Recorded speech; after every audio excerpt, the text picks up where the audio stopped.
So what we're going to be doing in this video is talking about importing audio. We already discussed before about how to record your own audio in, but now we're going to import audio. And there's a couple ways to import audio. The easiest way to import audio is really just to drag and drop. So what you would do is open up either the gray area down here with a new empty track, or you can put it into the clips here.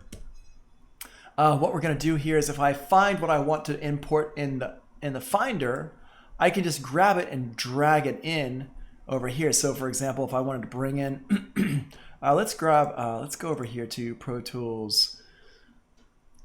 What we could do here, I'm gonna grab this Pro Tools One Lab here and just grab this in. And we've already got some stuff here. I'm gonna go ahead and take out the bass and the breakbeat. Right click and go to clear. And it's going to say, what do you want to do? Do you want to delete, remove to trash? I'm just going to remove them from the session so I can put them in here. So the bass and the breakbeat are right here. And all I have to do is just drag them in. So I'm just going to drag in the bass here. Just click on that, drag it in, and just put it right here in the clips list. And it just comes in. And if I want to put it into the track list, I'm going to go ahead and turn my tracks into shuffle mode. Drag it down. And if you drag it down here, it automatically creates a new track for you. So that's one way to do it. That's actually the easiest way. That's the one I recommend most of the time. I just drag stuff in. You can also just drag it straight in. We got our breakbeat here. Just drag it straight into Pro Tools and just drop it in. And if you've got your edit mode and shuffle mode, it's just going to go ahead and put it in right at the beginning of the track. If you don't have it in shuffle mode, it's going to drop it right wherever you put it. So we've got that. Those are two ways to bring audio in. Let me go ahead and delete these tracks because we don't need these in here right now. I'm going to go ahead and delete these one brace guitar loop. Let's get rid of that one as well. Yep, cool. So clear, remove. Yep. Okay, so another way to bring audio in is to go ahead and bring it in using import audio. Now, import audio is how they describe it in the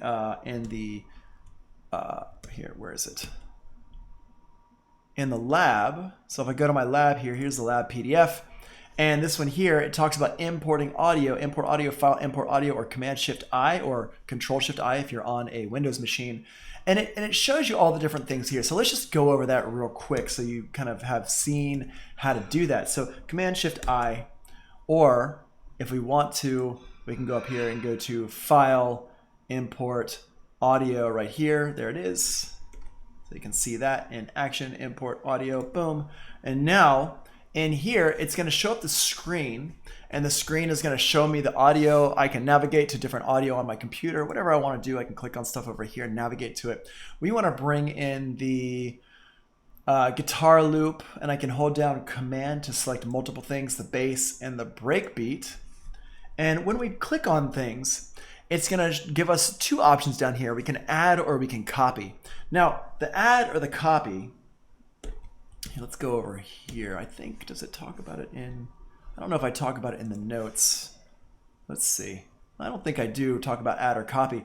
The difference between add and copy is that add just points to it somewhere on your hard drive, whereas copy will actually make a copy of it in your audio files folder. There's a couple things that's good and bad about each one of these. Adding stuff in means that it's not duplicating the audio file. So if you have a giant audio file, let's say, for example, that you took audio from a movie, and so your audio file is like a gigabyte or something like that, or 500 megabytes. If you do add, it's not going to duplicate that 500 megabytes. But if you do copy, it is going to duplicate that 500 megabytes, so that 500 megabytes now becomes a gigabyte. But the problem is that if you want to be super safe about where all your audio is, you want your audio to always be in your audio files folder. Add does not put it in your audio files folder. All add does is it just adds it into your clips list. It's still locating the file from its original location. It's still playing the file from its original location. So add may not be the best thing to do. Copy, however, if you have like small files like what we have right now and you want to make sure they're in your audio files folder, perhaps you want to make sure you copy them. And then copy, it's going to actually make a copy of them in your audio files folder. So see over here it says copy, or we can say add like that. So if I hit cancel, Command-Shift-I, and let's go ahead and grab the ones we want. Bass, breakbeat, and guitar loop, and hit add, and see how it says add over here. If you say copy, it's going to say copy over here on the right hand side. A couple of other things we want to look at down here real quick is if you want to copy them in like this, you can copy them. Oh, here, let's remove them all. Hold on a second.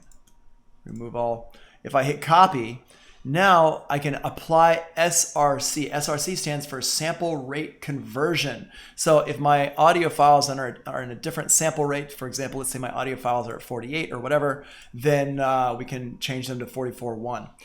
Down here where it says quality, low, good, better, best, or tweak head, actually best is best. You always want to use best if you have the option there. So best is best, use best whenever you can. I'm going to go ahead and here, let's remove them all again. Let's use add. There we go. Boom. And I'm going to hit done. Now, when I do this, it's going to ask me, where do I want to put these in my session? Well, I can put them on a new track, which is cool because what it's going to do is the new track is going to have the name of the audio file. Or I can put them into the clips list where they're not going to go into a new track. In the clips list, they're just going to go into the list on the right-hand side. And I have to drag them into my track later. If I put them in new track, I can set the location, session start, selection, or spot. Spot mode, we talked about yesterday. I didn't really show you. Let's talk about it here in a second. But first what I'm gonna do is I'm just gonna put these down in new track, session start, boom. It's gonna make new track, see how it's named, the same name as the track. It's as the name of the clip. Go to none on all those. There we go. Cool. Now, spot mode, let's just talk about spot mode real quick because it's the one we haven't really talked about at all. If I put spot mode, what happens is when I click on a clip, it's going to pull up the spot dialog, and the spot dialog is going to say, where do you want to put it? I can tell it where I want to put it. Let's put it at bar 13.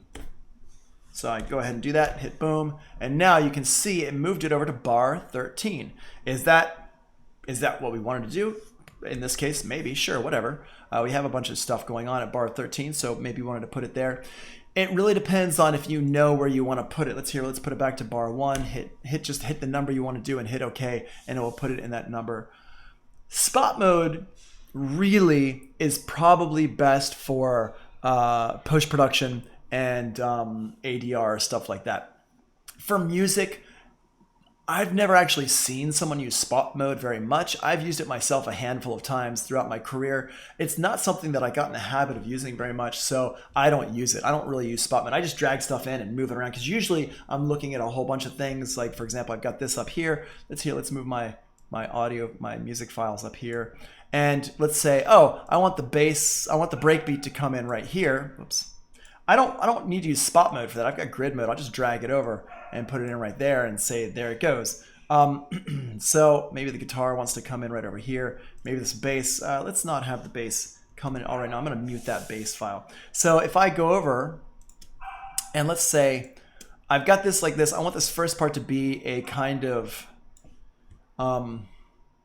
intro. So I can just highlight all these and drag them over like that. And now let's listen to this.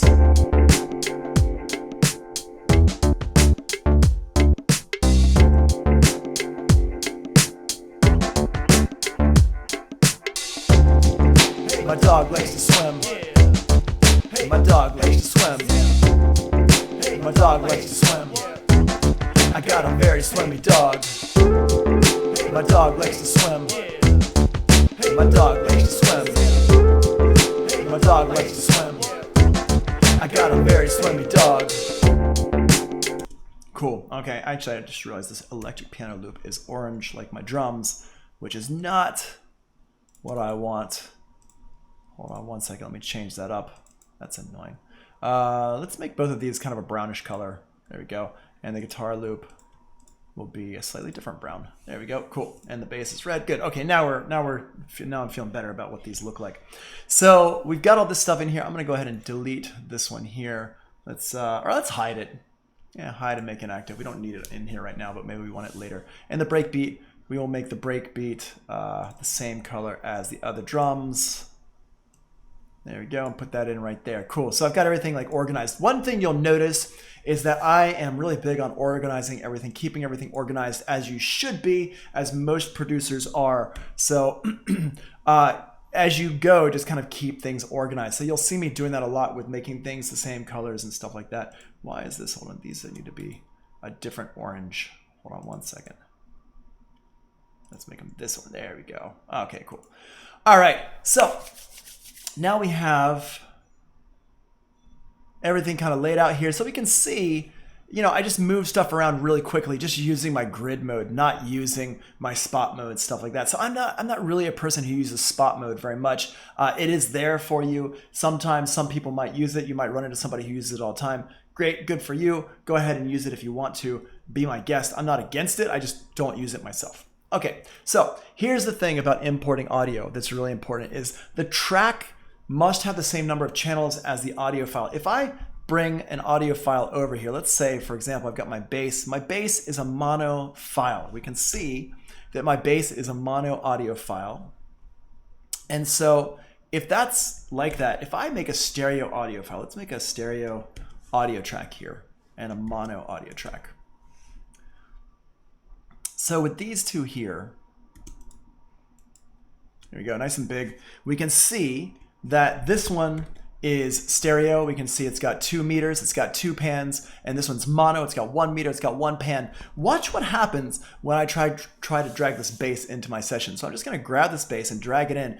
If I put it on the mono file, it works. But if I drag it up here to the stereo file, it doesn't work at all. Let me just rename these so we can see clearly what's going on. Hold on a second, stereo, and then mono. Okay, so we got stereo and mono. Drag the bass in. If I drag it down to mono, we can see it'll come in, no problem. But if I drag it up to stereo, it doesn't show up. The reason why is because Pro Tools cares about mono versus stereo. Ableton Live and Logic do not care. Everything just becomes a stereo track no matter what, basically. So you don't have to worry about it. If you're coming from FL Studio, Logic, Pro Tools, Ableton Live, then you don't have to worry about stereo versus mono so much. Just you have the same abilities on all the tracks. With Pro Tools, however, you have to worry about your track channels. Now, this leads us into another part of stuff over here, which is this part here, audio tracks, channels, mono versus stereo. What's the difference between mono versus stereo? Well, it has to do with channels.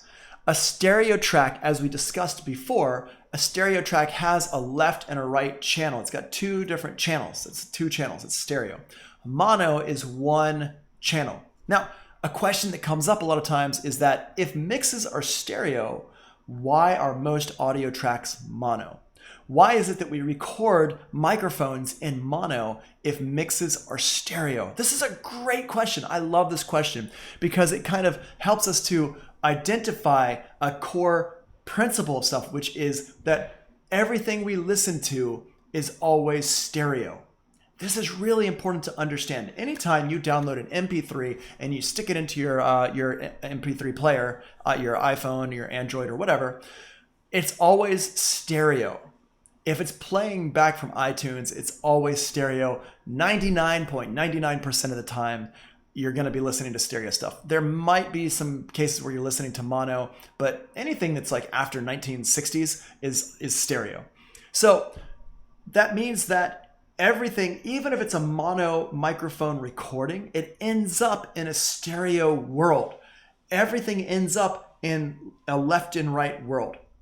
So if I have a whole bunch of drum microphones and a whole bunch of like a drum kit recording, what happens is I've got my bass drum, snare drum, hi-hat, tom 1, tom 2, overhead left, overhead right.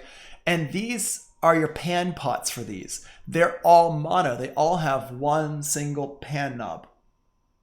But you can see that pan knob is pointing left or right, hard left, hard right, or right in the center, because that's where things are going to end up in the stereo spectrum of our left and right speakers. So you can see I've got headphones here. These headphones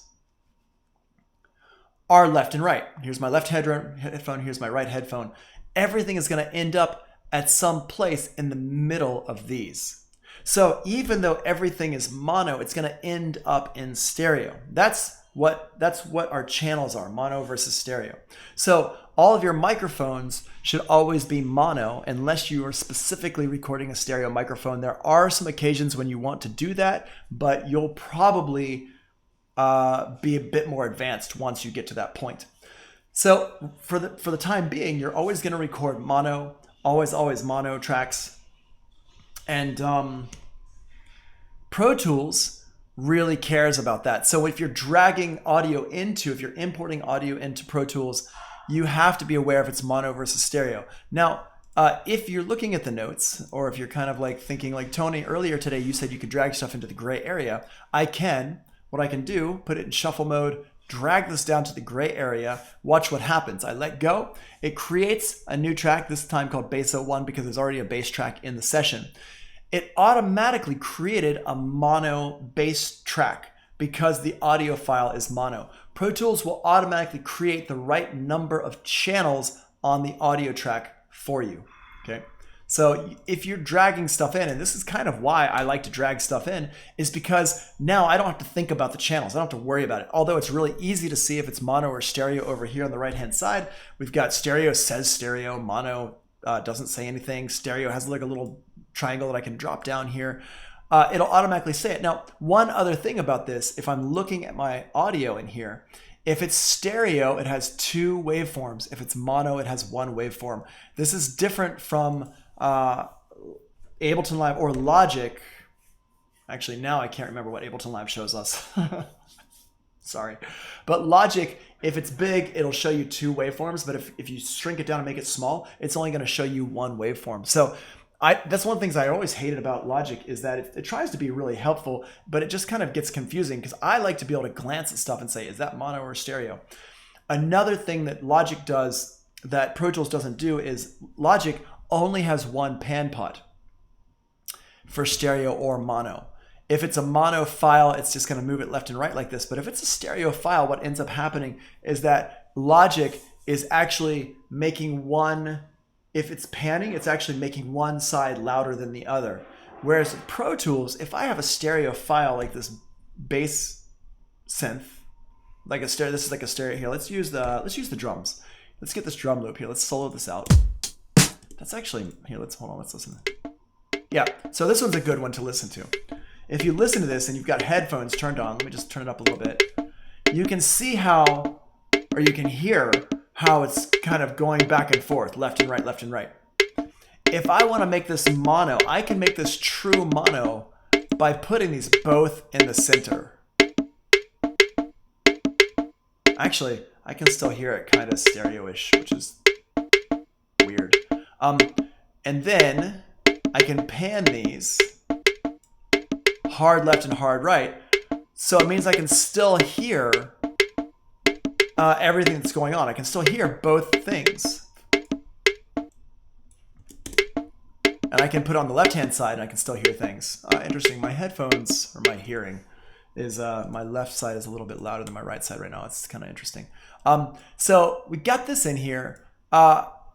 With Pro Tools, it actually allows us to make things true mono on the left to the right. Whereas what would happen in Logic is that it would actually, you wouldn't hear one side. So it reacts very differently. It's a weird way to react. I really don't like the way it works in Logic. I prefer the way it works in Pro Tools. Ableton Live has a combination of both. With Ableton Live, it does by default have 1 pan knob for stereo, but if you wanted to make it look like the Pro Tools pan knobs, you can right click and set separate pan knobs for left and right. So I don't really do it that often unless I really want to have total control over something, because most of the time my stereo stuff, if it's a stereo recording, I just stick it in the middle and call it a day. But I just like leave the pan knob in the middle so it keeps all its stereo information. But if you want to have more control over it, you can, which is awesome. We'll talk about that more when we actually get to Ableton Live. Okay, so a couple steps here for recording stuff. Just to kind of go back to our recording video, which is the same video from the same date today, if you're watching this in the future. Step number 1 is set up your playback engine. Number 2 is make sure your track input settings are set correctly. That's this part right here, the IO section here. Step number 3 is name the track, stay organized. And then step number 4 is mute the track to avoid feedback. Number 5, engage the input monitor button. This allows you to hear whatever is playing through the track. This must be on in order to monitor the incoming audio if you want to monitor it. Track record enable button, engage this for any track you want to record onto. If no tracks, whoa, where are we going? If no tracks are record enabled, Pro Tools will show you a warning message. And then step number 7, which I don't have here, is record. And then level setting stuff. Level setting means you're setting up your levels to make sure it's not clipping or anything beforehand. It's all about checking the input level. You don't want it to be too soft. You don't want it too soft. You also don't want it to clip, to be too loud. When you're doing level setting, make sure your musician is doing it, is like singing or playing or whatever at the normal level. So many times, like especially with vocalists, I'll be like, hey, can you give me some signal on your mic? And they'll be like, 1 2 1 2 3 1 2 check 1 2 1 2 check check 1 2 check check check 1 2. They'll sound like that, and they'll say, okay, cool, we're ready to go. And they'll be like, yeah, what, ha ha, like that. And it's like, dude, that's completely different from what you just did with the level check. That's like that level setting was completely useless to me. So you need to make sure that you instruct your singer to do their microphone check at an actual useful volume. So once you're in the studio with me, you'll see I'm always like louder, make sure it's like the actual volume of what you're gonna do. But don't let singers or horn players sing or play super loud for too long. Save it for the recording. Remember what we talked about 2 days ago. The singers, the horn players, they can damage their voice, they can damage their lips if they play for too long, too loud of volumes or too high of pitches. So be aware of that. If you're not a singer or a horn player, that's something you're probably not going to think about. So just be aware that that part is very, very important. I think we're pretty good. So let me just show you that one more time. This is like a review. If you're watching this video, this is kind of a review of the recording video, which you can watch whenever you want. So let's just check this out. What I'm going to do here is I'm going to go down here. I'm going to make a new audio track, mono audio track, give it a name, Tony Vocal. I'm going to make it nice and big so I can see what's going on. If you want to do this in your mix window, you can. If you want to do it here, you can in the edit window. So I go over here. Here's my mix window. So my input is right here. It's mic 1. Good. Different interfaces are going to have different names. My output is right here. I want it to be going to my headphones. I'm going to hit mute first. I'm going to hit the I button. Check 1 2. Check check check. We can see there's level. If I want to hear the level, just make sure you're not going to feed back because feeding back sucks. Hey, check 1 2. Cool. That sounds good. Now, if I want to record, I can record it in like this. Let's go ahead, go back to the beginning of the track. I'm going to come back over here. We should still see signal. And what I'm going to do is I'm going to hit the 3 key on my keypad, or I'm going to hit the record button up here. I'm going to just use normal record, or well, whatever, we can hit quick punch, it doesn't matter. I'm going to hit the button here, so it's going to start recording from the beginning, and we're going to go ahead and go. Yo, are you ready for this fire? I'm going to tell you a little story about how my dog likes to swim. My dog likes to swim. My dog likes to swim. My dog likes to swim. Awesome, cool. So I've got this in here. It's my little intro thing. I'm going to go ahead and turn off the input monitor. I'm going to turn off the record. I'm going to turn off the mute. And I'm just going to dial this back a little bit. Put it into slip mode. Hit delete there. And let's just go ahead from the beginning. Yo, are you ready for this fire? I'm going to tell you a little story about how my dog likes to swim. My dog likes to swim. My dog likes... There we go. And we got a little recording there. Sounds amazing if I do say so myself. All right. So that's a basic review about what we talked about today. And I think we're good. Let's go back into yesterday a little bit just to cover a few things. Import audio. Good.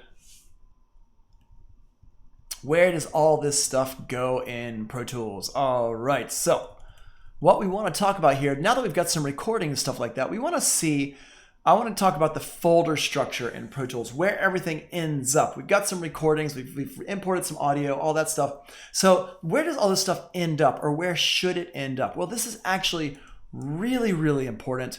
Where it needs to end up is in the audio files folder. So what we're going to do is we're going to go into my Finder. We're going to go find this session that we're messing around with. It's under Sound, Pro Tools Projects. Here, let's go into my date added.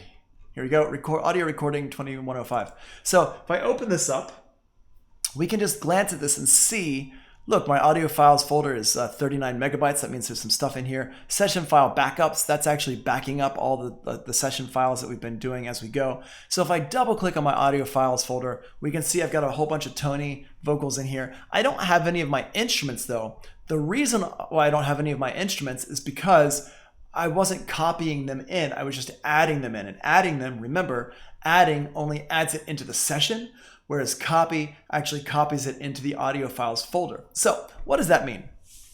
Well, it means that if I were to send this session to my friend, if I save this and I send the session to my friend, it's gonna be missing all of this. It's gonna sound like this. If I send it to my friend right now, it would sound like this.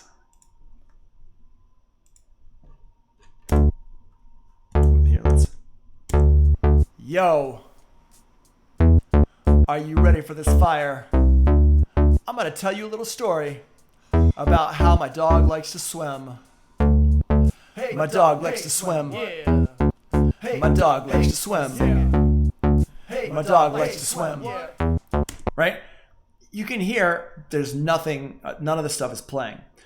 And the reason why it's not playing is because it doesn't exist in this audio files folder. So if I send that over to my friends, they're not going to hear it. If I listen to it on my computer, it's fine because it's on my computer somewhere. It's on like the hard drive. But let's say that I've got my little, this is my little hard drive here for recording audio stuff. See, it says audio. And if I take this audio drive and I plug it in and I make some songs, I got some samples and stuff on here, I make some songs with it, and then the next day I don't have this audio drive with me and I open it up, still fire, thanks Carlos. I open it up, I don't have that hard drive with me. Anything that's on this hard drive is not gonna come into the session because it's not in the audio files folder. So in order to get everything into my audio files folder, here's what I have to do. And this is a little bit convoluted, but here's what we got to do. We got to go into Save Copy In. It's right here in the notes. It's on the last page of the notes. It's actually on the Pro Tools notes day 1, but this is one of the most important things that you've got to remember for Pro Tools. When you're using multiple hard drives, what we just talked about for samples and audio files, data can get scattered around your devices. You're pulling data from different places. So before you send your session to someone like your teacher or your friend, or you take it to another like a school or home or whatever, make sure everything is in one location. Different DAWs do it differently, but Pro Tools does it using Save Copy In. We want everything to be in our audio files folder like this. So everything starts off on different places, external hard drives, different folders, stuff like that. We bring it into one audio files folder, and so all the audio files are in here. And this whole session folder is what you want to make sure you send to somebody. So what I'm gonna do is I'm gonna go over here to my audio recording. I'm gonna go to Save Copy In right here. And I'm going to make sure the format is the latest one, bit depth, yes, interleaved. Remember, if you don't know, click it. So yes, then down here, audio files, items to copy, audio files. That's the most important thing to check. Everything else is like, fine, it's important, but if you don't check that button, you've wasted all your time with all these other things. So I'm gonna go here, I'm gonna hit OK. It's gonna ask me, where do I wanna put this? I'm gonna put it on my desktop. There we go. I'm gonna give it a name, audio. I usually don't use copy of, that's just me. I'm gonna use audio recording 2105A1, audio files, all files, like that, something like that, whatever, just so you know it's good to go. I'm gonna hit save. See that little screen that popped up? You missed it if you blinked. That little screen was it copying over my files. If you have like a bunch of files or really giant files, it's going to be up there for longer, but doesn't really have much going on at all. So we got that. Now what I'm going to do is, this step's really important. See how the name is still my old name here. So I'm going to go ahead and close the session. I'm going to navigate on my hard drive here, the desktop, to find the one I just recorded. We can see audio files. It says now it's got a different number, 48.9. If we look at our old one, where is it? Right here. The old audio files, the one we were just working in, it says 39.7. But this new one says 48.9. The reason why it's more is because it's got more audio files in it. So let's go ahead and look at this. Look. All of our bass, drums, all these other percussion, all these other sound, audio files are now in here. See, this old one only has the Tony files. This one has everything in it. So if I open this one up, my Pro Tools session now has a different name. Audio recording 2105A1, all files. So I know it's got all my files in it, and we're good to go. So now if I hit play, my friend, actually here's the real song. Are you ready for this fire? I'm gonna tell you a little, except for some reason that bass is not playing. Why are you not playing bass? Why are you not playing?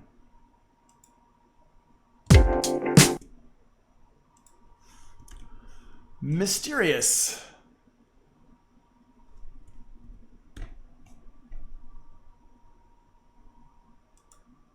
Huh. Why?